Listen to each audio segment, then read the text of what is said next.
स्वर्ण आभूषणों को मतलब गोल्ड की ज्वेलरी को लोग हो या देश दोनों ही सेफ हेवन समझते हैं। लेकिन कोई देश अगर गोल्ड को सेफ हेवन समझे तो समझ में आता है, लेकिन अगर कोई इंसान समझे तो यहाँ पर वह थोड़ा सा बेवकूफ़ी कर रहा है। अगर लोग गोल्ड में, वह भी गोल्ड ज्वेलरी में निवेश कर रहे हैं तो समझिए वह डेड एसेट में निवेश कर रहे हैं। वह एसेट कभी उनके काम नहीं आनी है, क्योंकि सोना बेचना कोई नहीं चाहता है, सोने के आभूषण बेचना कोई नहीं चाहता है। इस समय पूरी दुनिया में सबसे ज्यादा सोना अगर कोई खरीद रहा है तो चीन खरीद रहा है और उसके बाद भारत खरीद रहा है। फर्क है लेकिन दोनों तरह की खरीदारी में, दोनों देशों की खरीदारी में। चीन में दुनिया का सबसे ज्यादा सोना खरीद रही है वहां की सरकार, ताकि डॉलर पर डिपेंडेंसी कम हो। चीन की इकोनॉमी में दुनिया का विश्वास बढ़े, इकबाल बढ़े। सोने की बेटर कंडक्टिविटी होने की वजह से उसमें जंग नहीं लगता है। इस क्वालिटी की वजह से चीन सोने को as a raw material connectors में, सर्किट बोर्ड्स में, माइक्रोचिप्स इंडस्ट्री में यूज कर रहा है जमकर।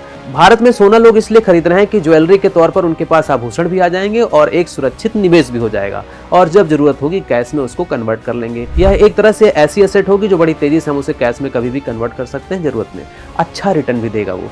लेकिन गोल्ड पर आम आदमी को साल भर में ऑन एवरेज इंटरेस्ट मिलता है 8%। इसका दुगना रिटर्न तो शेयर मार्केट दे देता है। अगर आपने अच्छे शेयर में निवेश किया है तो ध्यान रखिए, मैं ट्रेडिंग की बात नहीं कर रहा, मैं इंट्राडे ट्रेडिंग की बात नहीं कर रहा, मैं कह रहा हूं अच्छे शेयर में निवेश करने की। दूसरी बात, अगर आप सोना बेचने जाते हैं तो आपको 2-3 दिन लग सकता है, क्योंकि वह सोना गलाएगा, उसकी शुद्धता देखेगा, अशुद्धि छाटेगा, तब जाकर कहीं वो आपको सोने का पैसा देगा। लेकिन तेजी से अगर कैश चाहिए तो 2 से 3 मिनट में आप अपने शेयर बेचकर कैश अरेंज कर सकते हैं। दूसरी चीज गोल्ड, और उसमें भी स्पेशली गोल्ड की ज्वेलरी आपको मजबूत नहीं बनाता है, सुनार को मजबूत बनाता है, ज्वेलर्स को मजबूत बनाता है। आप सोना खरीदते हैं, ज्वेलरी खरीदते हैं तो मेकिंग चार्ज देते हैं, रिफाइनिंग और हॉल मार्किंग का खर्चा देते हैं, जीएसटी देते हैं, और जब आप उन आभूषणों को कभी बेचने जाते हैं तो सुनार उनको गलाता है, उसमें अशुद्धि काटता है। चांदी में, चांदी के आभूषण में भी यही खेल होता है।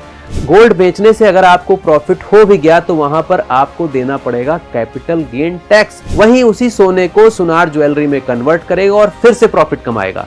आपके सोना खरीदने की होड़ से ज्वेलर्स की दुकानें चमक रही हैं, ना कि आपका भविष्य।